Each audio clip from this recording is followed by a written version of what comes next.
Today, we're going to be talking with Dillon Carter, one of the co-founders of the repricing software Aura. Now, Aura is the repricer that I use in my Amazon business, and I've done multiple videos on this channel for how to set it up and some demos, as well as some other interviews with Dillon. What's great about these interviews with him is that he's so knowledgeable with all of the other sellers and all of the other concepts going on in Amazon and e-commerce businesses that we just learn a ton every time that he comes on the channel. And so I just really love inviting him back from time to time. But we will also be talking about an amazing update to Aura on how you can set up automations or workflows to where it will reprice your inventory based off of the age that your inventory has been at Amazon. So as your inventory starts to get older and older, the repricer will now automatically get set up so that you can then have it reprice differently in your inventory than it was before. So you can essentially start to liquidate the inventory or lower your pricing through time. That way you don't have to worry about it. What I like to talk about a lot of times is repricing your repricer or taking time once per week to go into your repricer and do this manually. Well, with this change and with everything we're going to discuss with Dillon, this is something that is now taken care of for you if you're using Aura as your repricer. Now, if you'd like to check out Aura on a free trial, you can go to askjimmysmith.com/Aura. That is AURA. The link's below and in the description. Without further ado, let's go ahead and get into this interview with Dillon. Hey, Dillon, thank you so much for joining me back on the channel today. Excited to have you on. Yeah, appreciate you having me back. Yeah, it's always good to bring you on because you have so many updates, right? I mean, you see so many different types of Amazon sellers, running Aura, the repricer that Yeah. I use, and so I know you see so many different sellers, and you've had a lot of updates since the last time I brought you on. So I want to just kind of talk about those things, talk about a couple Yeah. of the changes that you've been seeing, and then also the changes with Aura. So yeah, let's start off with what Yeah. you're seeing kind of from the marketplace side of what your sellers are going through.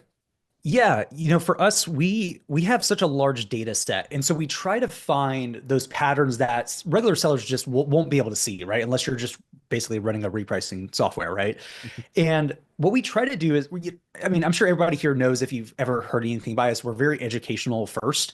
So we try to find those patterns and teach those things. And one of the things we realized is there's really a life cycle that every seller goes through on every single SKU, right? And the way that life cycle works is when you first come into stock, you're pretty conservative, right? You care more about profitability, profit margin, so on and so forth.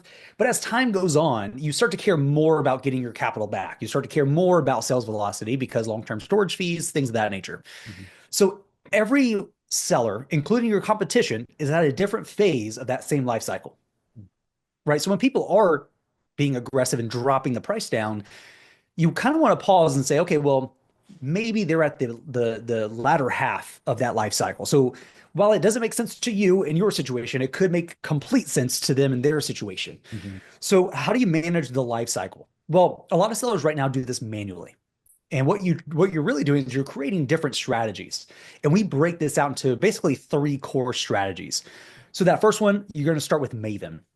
Maven's going to help you find that optimal price, that balance between sales velocity and profitability. So we're not necessarily trying to jack the price up for profitability and get little sales. We're trying to find that sweet spot. Mhm. And so what's nice is that's going to give you that conservative, let's make as much as we can. Ideally get sales above the buy box, which happens more often than not. And then you go into phase two. Phase two is where we start to become a little bit more aggressive. We start to look at targeting the buy box itself. So Maven's not targeting the buy box, it factors it in. But with phase two, that is the focus. And so we might still match price, but we're just becoming a little bit more aggressive in the market. And then phase three is a liquidation strategy.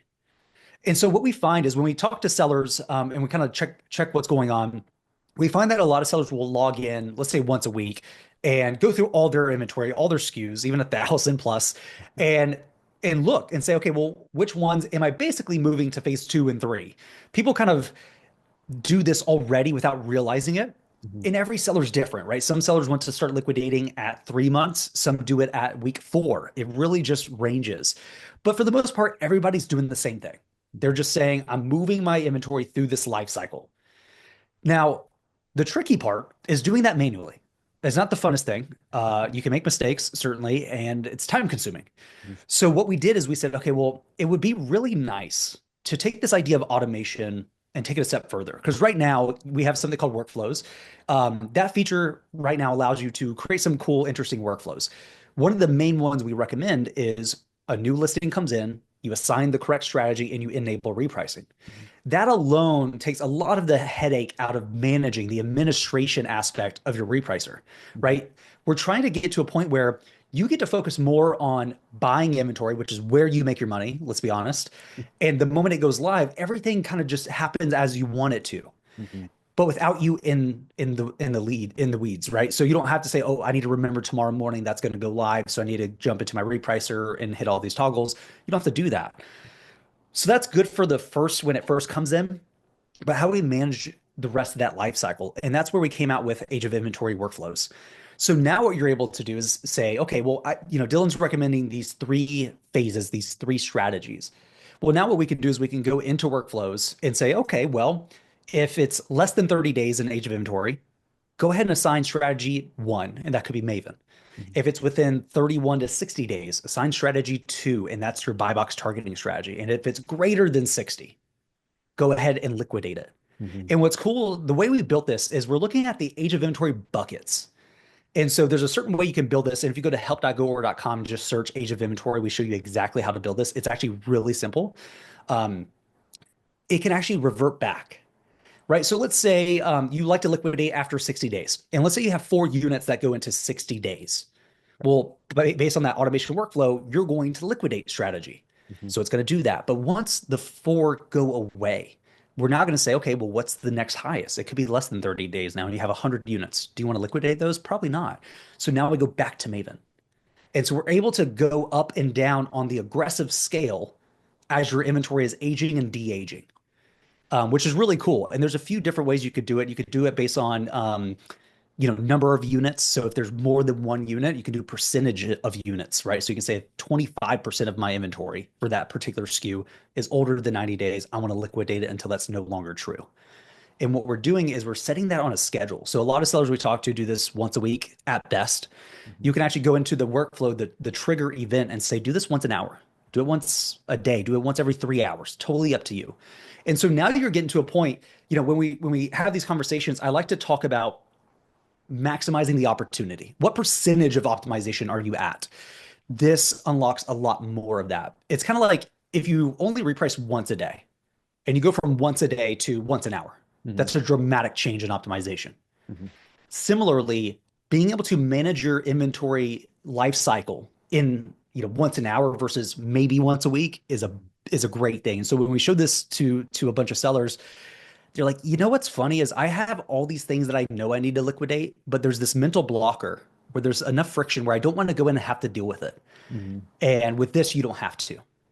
Oh, that's awesome. Yeah, no, I know this is something too that I've always had to deal with, right? I mean, this has been years of selling on Amazon. So you have to go in, you have to reprice your repricer, and that's just You're the right. reality of it, right? But the repricing software, Aura, helps so much with doing the day-to-day every, 5, 10, 15 minutes. It's getting the repricing as instantly as possible. But doing this once per week does slow down the process of making sure your Yeah. inventory is turning over. Plus, as you said, it does kind of become that mental hurdle of sometimes you kind of get tied to your inventory, even though Yeah. Amazon is a cash flow business, right? I mean, that's what this is all about. How do we speed up cash flow to then put it into other things, especially if the cash flow is tied up in bad inventory. But ultimately, we can get tied to it emotionally. We might say, hey, this is a great buy. And Yeah. then we want to hold on and wait for 5 or 6 months to hope somebody else sells. And that's not usually the best decision. Sometimes it could be, but it's rare. Right.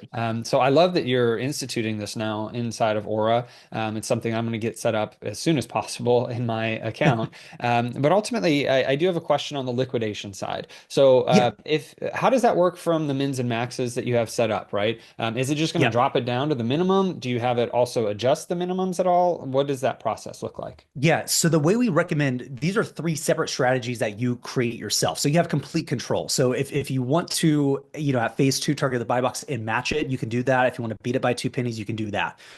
The real difference between buy box targeting and liquidation is your min values and how you reprice.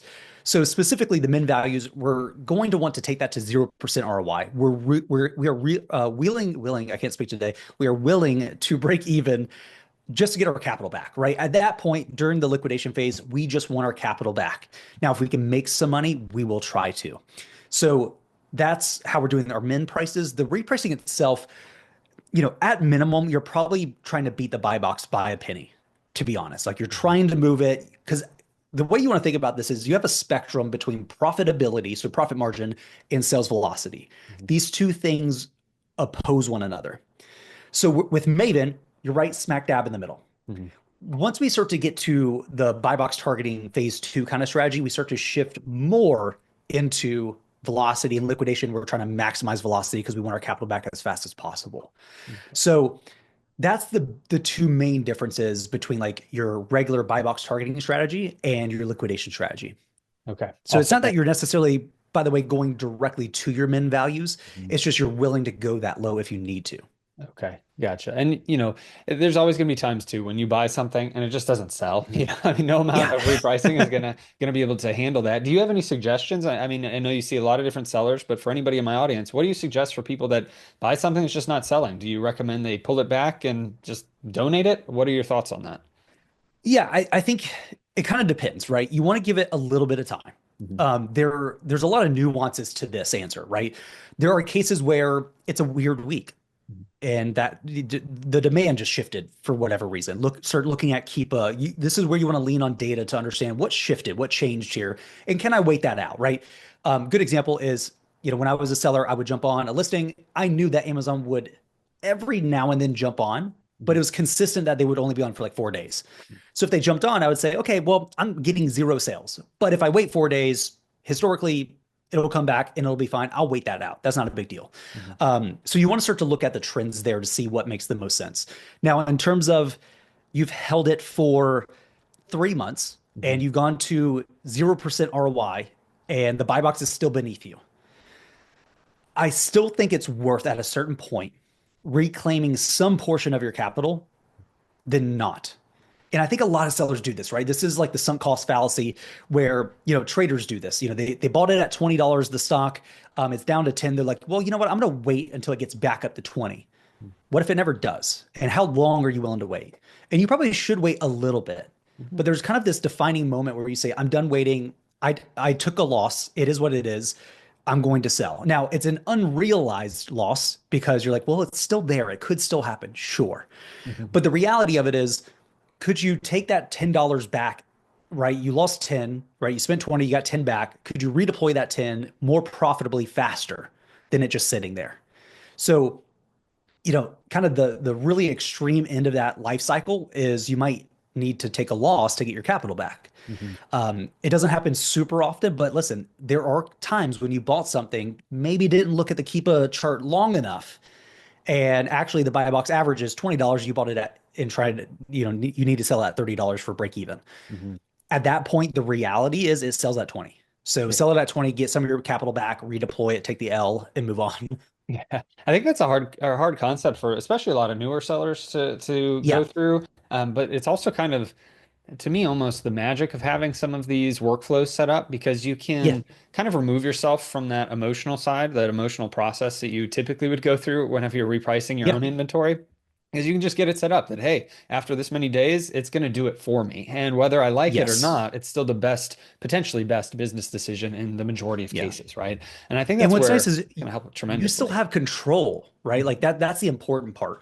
When people say work on the business, not in the business, it's the same concept here, right? You shouldn't be working in the repricer. You should be working on the repricer and saying, this is how I want it to go. And if I ever change my mind, I can change my settings, but I'm designing how I want it done, my own little algorithm, if you will. You go and do it, take emotion out of it. And what's funny is a lot of times those things will occur and you'll never notice it.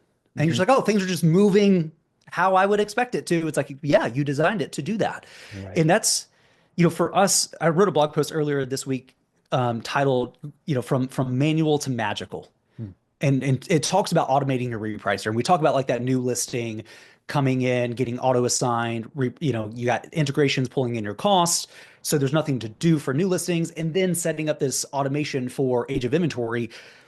You've just eliminated 90+% of what needs to get done, the actual administration of a repricing tool. Mhm. And you're still in complete control. And that's so important, right? When we're talking about like AI and automation and tech, you want to still have control at the end of the day to say, this is how I want it done, but I want you to be the one who's doing the execution on it. I'll lead strategy, you do the implementation. Mhm. And that's where we've gotten to.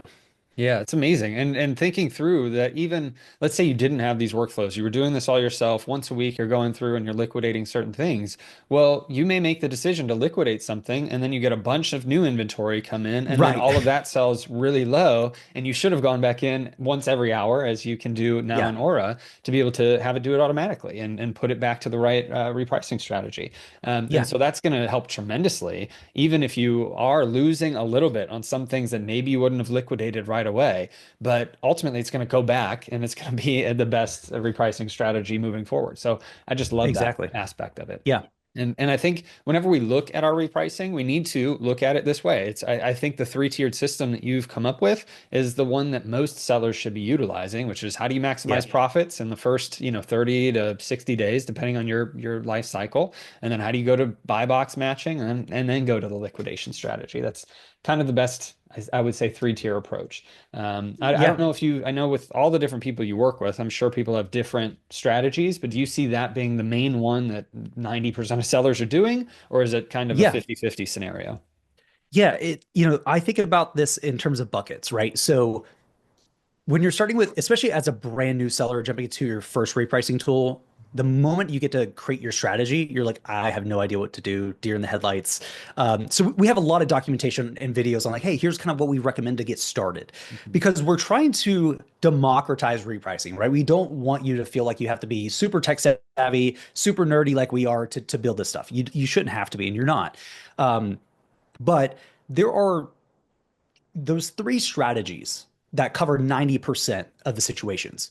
There's always exceptions. There's always just odd listings, right? A listing does not equal a listing, does not equal a listing. Mhm. And so there are times when it's just there's weird behaviors that we've never seen, and we just need to go ahead and create a custom strategy. Luckily, our team helps with that. So if there's a SKU that you're like, I have no idea what to do on this, send it to us in chat. We'll jump in and make a recommendation and probably just build the strategy for you. Now, to avoid the what strategy should I have? I don't think that's the right question. It because again, it comes back to, well, it depends. It depends on what you're trying to achieve. And that's why we're starting to promote this model, this framework of that life cycle. Because if you understand the life cycle concept we just talked about, you understand, oh, I need these three strategies at minimum, and here's how I would use them, and here's how I would decide to go from strategy one to strategy two to strategy three. What a lot of newer sellers do is they create a bunch of variations, right? They try to cover every possible scenario, and then they want to be in the weeds on every single listing, be like, well, now I'm going to go to this one and I'm going to switch back over there in an hour. That's not the right thing to do. You don't want to use a software that creates more work for you. Software should do work for you, right? It should free up time.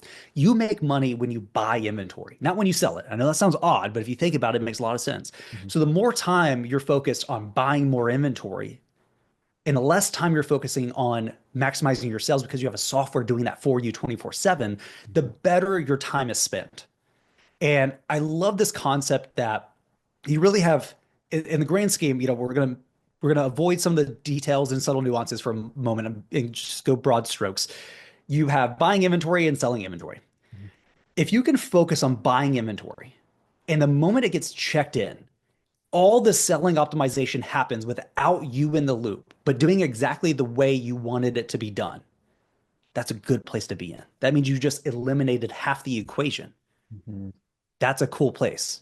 Yeah, absolutely. That's why I'm a big supporter of being a heavy FBA seller too, instead of Yeah. doing FBM, because there's a lot of stuff that Amazon handles Yeah. for us, but there's a whole debate for a different time. But ultimately, once you get that stuff checked in, having everything taken care of for you, Yeah. it takes mental weight off of, it's just your brain. You don't have to think about it as much. If you can trust Exactly. the software tools, I mean, once you get things set up, it's just an easy process. And I've made videos on this channel about how I'll see Aura reprice something 6 minutes apart, and I'll sell something for $5 or $6 Yeah. more than what it was Yeah. selling for before, just because of the way that Maven is set up to Yeah. operate. And so I just love that part of Yeah. And Aura. by the So way, you had to do no additional work right. to get that extra profit. That's the cool part, right? Like it's there's two parts to this.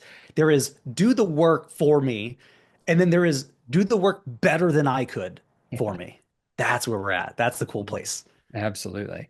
Yeah, it makes a huge difference having these things automated. And so, I'm Yeah. curious too. I know that we've talked in the past about Maven in general, that the great thing Yeah. about having your one AI tool for this is that as you make improvements to it, the whole entire tool gets better, right? That's Yeah. kind of the benefit of AI. Is there anything else that you've been working on right now? I know we didn't talk about this ahead of time. Is there anything else though that you've been doing within Maven that has made it better recently? So not recently. Funny enough, it has performed dramatically better than we had planned. Okay, great. And it's one of those things, yeah, it's a great place to be at, right? Yeah. But there are things that we're looking at, like the age of inventory stuff. So we really kind of thought about applying age of inventory as a variable in Maven. Ultimately, we realized everybody is so different that it actually made more sense to put that into workflows. Yeah. So one thing we're not going to do is just add fluff to Maven to make it seem like it's doing more, unless it's truly adding that much better performance and making sense for the average seller. We're not really going to force that. But what's nice is now you get to use the age of inventory stuff with Maven and other strategies. So we kind of take this modular approach where we're not saying this is the only way to use this. We're saying here's kind of our best practice for what we see works really well, Mhm. but tweak it. You know, Yeah. everybody's kind of different. But lately, the main focus has been Walmart, the Okay. big gorilla in the room, right? The elephant Yeah. in the room. So we're really focused on Walmart right now, building out a truly native repricer. And that's the big focus right now. Okay, that's awesome. So you are Yeah. working on a Walmart repricer right now. Yeah. That brings me then to a question that I've got for you, because I think I saw you put out an article recently on Walmart and kind of the decision around starting to go onto Walmart, if it's a good idea or a Yeah. bad idea. Can you kind of give us some high level Mhm. information on what your thoughts are on that for sellers? Yeah, I was told I was a contrarian yesterday on this topic. I Okay. don't think I am though. So here's my analysis. Right now, the sentiment is Walmart is better. Okay, let's pause for a moment.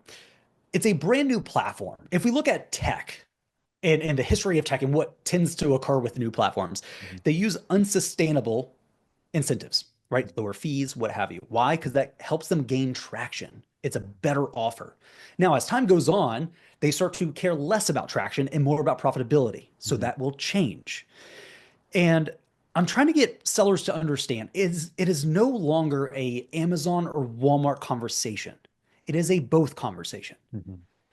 When I've spent a third of my life, I turned 33 in 9 days, actually. Gosh, it's going by fast. I've spent a third of my life in the Amazon space in some way, shape, or form. Mhm. So I've seen this play out already, even on Amazon, right? Amazon continues to evolve. Walmart will do the same. I think people need to understand there are pros and cons to every platform.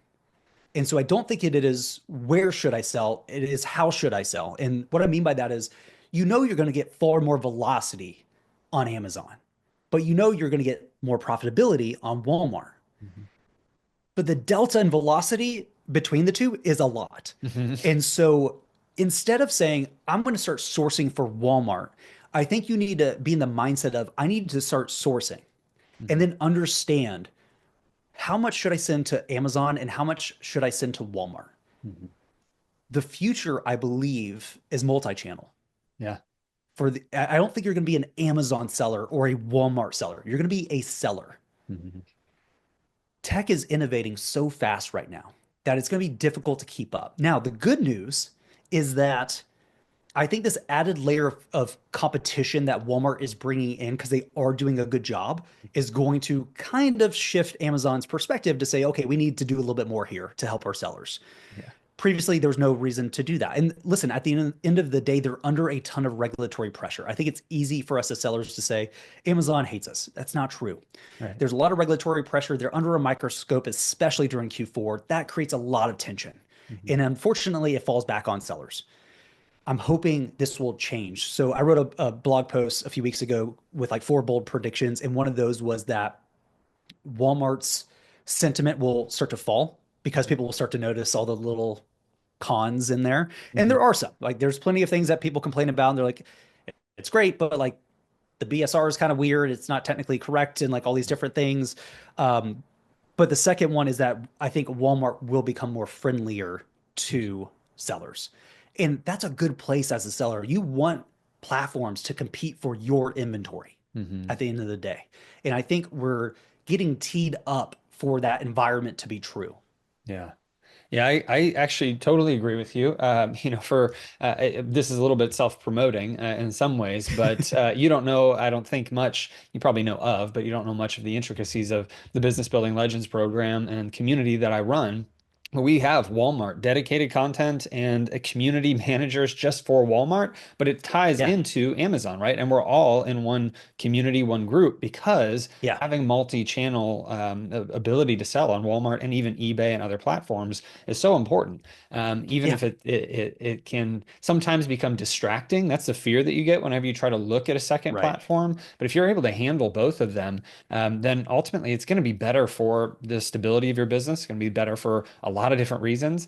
But yes, Walmart does Yeah. have its drawbacks. People don't realize that Walmart has suspended Right. sellers. Walmart does have IP complaints and other things that come through from brands. I mean, those things exist. It is a little bit less than Yeah. Amazon, but it is still there. And so over time, yeah, the excitement will start to Mhm. wane, but it's more about running an Amazon business. I think the age of Amazon hobbyists is coming to a close, and it's becoming more of an Amazon business. And if you want a hobby Yeah. for reselling, it's probably going to be more likely that you're going to go onto eBay or going to do other things, Exactly. Yeah. just to make a few $100 a month or something. But if you want to run a business, then Amazon, Walmart, being multi-channel, multi-platform, I think will be a huge wave of 2025, 2026 and beyond. Yeah. So, yeah, I'm And the excited for it. industry is maturing. Mhm. That at the end of the day, Amazon has always been maturing. Mhm. What you're experiencing with Walmart, Amazon sellers experienced back in the day. So this is nothing new here. Right.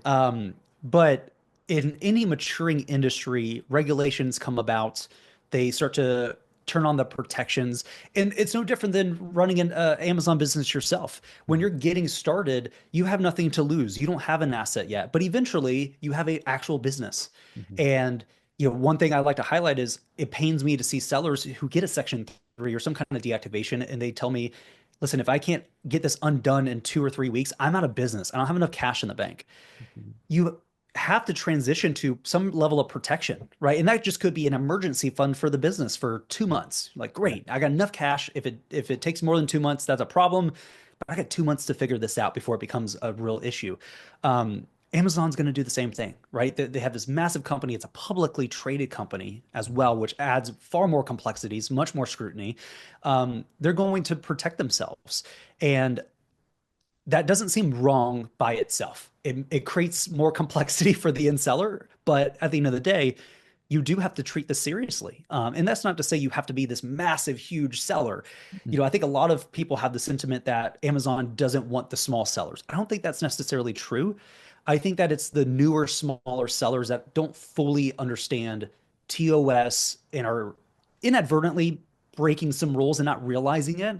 Mhm. And that opens them up to more risk. But I think if you treat this very seriously, like you're Mhm. actually building a business here, I think a lot of those risks diminish pretty fast. Right. Yeah. Yeah. And I guess I should probably clarify too. Whenever I say Amazon business versus Amazon hobby, I'm talking more about how you set it up and how you think about it, Yeah, right? This isn't, you exactly. can absolutely have a small business on Amazon, and Amazon is happy to have you on their platform. But ultimately, you do need to be set up with insurance, right? You need to have an LLC. Yeah. You need to make sure you're protecting yourself and running the cash flow side of it, in a good way. And so that's kind of Yeah. what I meant in that way. So I totally agree with you. Long term, I'm excited to see what happens in this field. I'm Yeah. excited to hear that you're building stuff for Walmart too, because it's an aspect that I'm going to be focusing on into 2025 a lot more. Nice. And so, it's going to be a good few years, I think, with just kind of the new landscape of where things are going. So, Yeah. yeah, I'm really pumped for it. But Dylan, thank you so much for being on the channel again, man. There's always stuff we could talk about. I don't know if there's anything else that you wanted to kind of run through before we get off this interview here.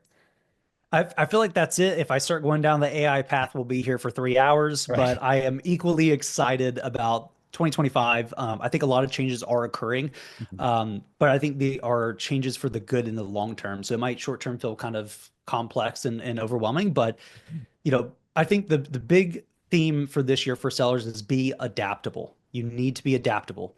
If you can be that way, I think you'll succeed incredibly well. Yeah. Absolutely. Awesome. Well, for anybody that's interested in getting started with Aura, I've probably had the link pop up a few times throughout this interview, but if you go to askjimmysmith.com/Aura, you can check that out. If you're already an Aura customer, then be sure to start using those workflows because it's going to be a huge help in your business, something I'm going to get set up today, actually. And so I'm excited to get playing around with this and getting it working in my business. But Dillon, thanks so much, man. I really appreciate you coming on and looking forward to talk to you again in the future. Awesome. Thanks, Jimmy. Bye. Hey, thank you so much for checking out this interview with Dillon Carter from Aura. As you can see, this was a great interview with a lot of different information that we went through for really the future landscape of 2025, 2026 of e-commerce with Walmart, as well as how you can set up those automations in your Aura account for your Amazon business. Now, if you're somebody that's interested in trying out Aura, you can go to askjimmysmith.com/Aura. If you're a brand new seller and you're looking for a repricer, they've got an excellent early stage program that you can check out. And if you're a more experienced seller like myself, this repricer will help you tremendously in being able to stay on top of your repricing activity for your Amazon business and apparently, hopefully, in the future, your Walmart business as well. But if you have any questions, please post them down below. I'll make sure to read and respond to as many as I possibly can. I hope this video helps you and blesses you, and you have a great rest of your day and a blessed rest of your week.